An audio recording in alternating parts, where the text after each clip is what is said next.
lorsque la paix s'est retirée, lorsque la guerre est apparue, on s'est aperçu que les Européens étaient tout nus.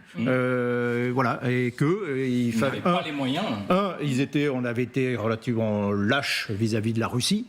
Tout au long de la période. Moi, je reprends tous les documents stratégiques français.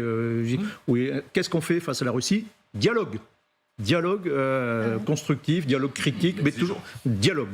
Bon, ok. Et on s'aperçoit qu'on est nul parce que sans les Américains, sans l'aide américaine, finalement, on fait pas grand-chose et on s'est un peu trop habitué quand même à cette aide américaine. On aurait pu, pour revenir à votre question, si on avait vraiment voulu faire des choses sérieuses, courageuse, on va le dire, on aurait pu envoyer des troupes avant la guerre en Ukraine, sur la demande du gouvernement ukrainien. En 1983, le gouvernement du Tchad nous appelle au secours, nous sommes menacés par la Libye, intervenez. Dans les jours qui viennent, dans les jours qui suivent, vous avez des troupes françaises au milieu du Tchad, des escadrilles, le porte-avions Foch, et on dit à la Libye, ok, maintenant, vous allez plus loin, c'est la guerre. Là, on n'a pas osé le faire, parce qu'on avait une trouille bleue de la Russie. On a toujours une trouille bleue de l'escalade avec la Russie, incontestablement, et qui en a joué, bien sûr. Mais sur le moment, ça date bien avant. Dans les armées, en fait, le tournant pour nous, c'était les forces armées françaises, c'était 2014. C'est l'invasion de la Crimée. Et là, on s'est dit, ok, là, on est dans une autre période stratégique. Et il faut absolument se préparer à ça, se préparer à une situation de confrontation avec la Russie. C'est pas le niveau de la guerre, c'est le niveau en dessous. Mais on s'oppose de manières différentes et être fort pour éventuellement faire face à quelque chose de surprenant. À l'époque, on travaillait beaucoup, par exemple, sur l'invasion des pays baltes. On s'est dit, voilà, le pire scénario possible, c'est une invasion surprise des pays baltes. C'est tout petit, l'armée russe est à côté. Et donc, c'est à ce moment-là qu'on dit, il faut faire quelque chose, quoi. Mais ça n'a pas été écouté. Si, on y a mis des avions dans les pays baltes. Oui. Non. En 2014, on a envoyé une compagnie. Il y a une compagnie française. Enfin, il y a un petit bataillon de différents pays européens et américains aussi, dans les différents pays d'Europe de l'Est, les pays baltes d'abord, puis après les pays d'Europe de l'Est. Donc, c'est pas rien. Mais on n'a pas réarmé, par exemple, à ce moment-là. Il a fallu...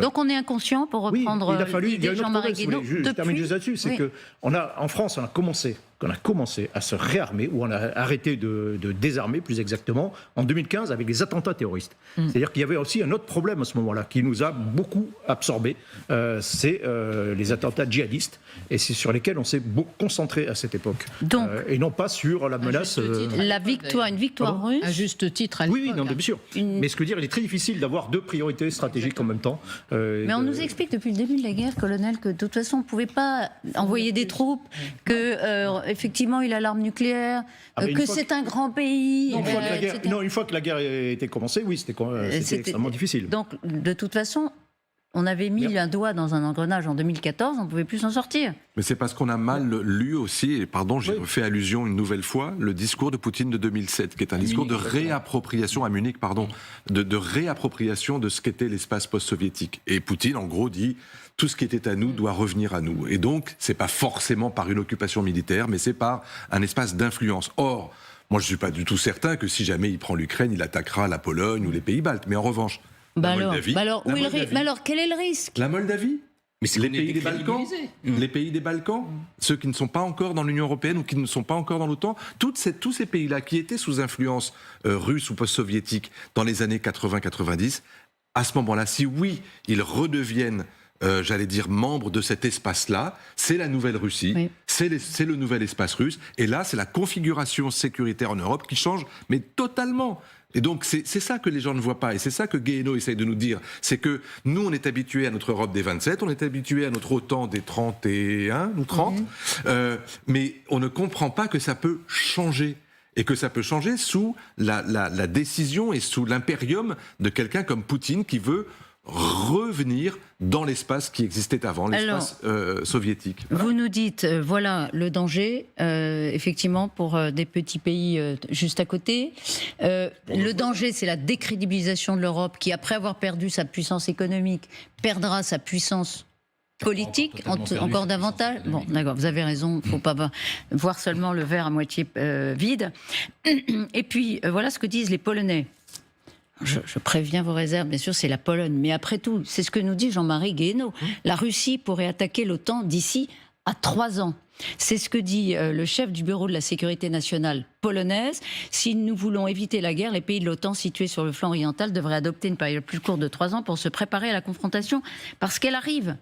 Voilà, c'est ce que dit la Pologne. Oui, mais tel que ça part. L'intérêt d'un pays qui croit à mort dans l'OTAN et rien que dans l'OTAN. qui est sur la ligne de front. Les Polonais ne veulent pas entendre parler d'Europe de la défense. Mais qui a peur à mort de la Russie. Et elle a beaucoup plus de raisons que nous d'avoir mais peur. qui pense que les seuls capables de les défendre, c'est Elle a les une Américains. histoire quand même. Mais qui Bien pense sûr, que- bien sûr. Oui, mais qui pense que les seuls capables de les défendre, c'est les Américains dans l'OTAN. Et non pas, des et non pas armements l'Europe américains. puissance dont on parle avec, autour de ce plateau. Une fois qu'on a dit on ne se rend pas compte, on est inconscient. Non, mais Si on ouvre les yeux, qu'est-ce qu'on fait? Qu'est-ce mais- qu'on fait maintenant, mais là, la question, elle est en là. décembre 2023? C'est-à-dire que tous les militaires vous expliquent qu'on a donné à l'Ukraine tout ce qu'on pouvait donner en termes militaires. Et d'ailleurs, moi, je me souviens de l'expression qu'utilisaient tous les experts sur tous les plateaux de télé de France et de Navarre, en disant que la contre-offensive, c'était un fusil à un coup, Oui. parce qu'on n'avait pas les moyens de donner plus si jamais ça fonctionnait pas. Donc c'est vrai que Jean-Marie Guéhenno, il dit on se rend pas compte de l'impact, etc. Mais so what, comme disent les Américains. Et alors, On qu'est-ce fait qu'on quoi fait si on n'a pas les moyens militaires? Parce que là, c'est ça la question. À partir du moment où on n'envoie pas des On hommes peut pas donner un coup de au rein? sol, Si. alors si, bien sûr, mais il faudra du temps. Alors Les c'est ce qu'ont Allemands- fait, c'est ce qu'ont fait les Américains d'ailleurs. D'ailleurs, Joe Biden, il est allé dans toutes les usines d'armement du pays ou quasiment pour dire il faut y aller les gars 24 heures sur 24, etc. Mais ou que ce soit en Europe. Mais il faut du temps, c'est ça la question. Ben oui, c'est mais plus que la volonté, c'est- c'est la capacité. Oui. Et puis ce sont des choix aussi. Souvenez-vous que dans quelques mois, il y a les élections européennes.